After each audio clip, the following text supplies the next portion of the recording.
নমস্কার বন্ধুরা, আমি আজ আপনাদের চিকেনের একদম একটা সহজ রেসিপি তৈরি করে দেখাবো। তার জন্য আমি এখানে 700 গ্রাম চিকেন নিয়ে নিয়েছি।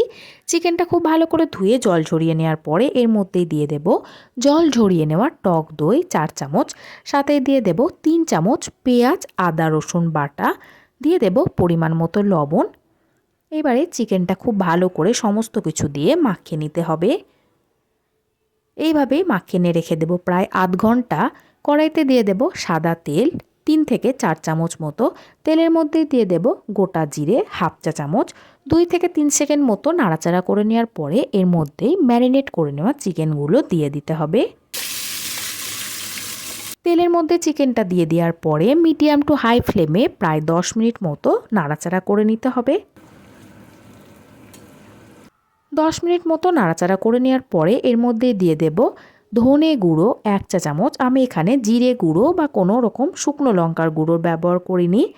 আরও একবার নাড়াচাড়া করে মিশিয়ে নেওয়ার পরে দিয়ে দেব ধনে পাতা এবং কাঁচা লঙ্কা বাটা 4 চামচ। দিয়ে দেব এর মধ্যে সামান্য পরিমাণে জল। আরও একবার নাড়াচাড়া করে মিশিয়ে নিতে হবে। এই চিকেন রান্নাটার ক্ষেত্রে খুব একটা বেশি জলের প্রয়োজন নেই। এইবারে লো ফ্লেমে ঢাকা দিয়ে রেখে দেব প্রায় 15 মিনিট মতো। চিকেনটা দেখুন একদম তৈরি হয়ে গেছে। আপনারাও চাইলে এইভাবেই অল্প কিছু উপকরণ দিয়েই চিকেন তৈরি করে ফেলতে পারবেন।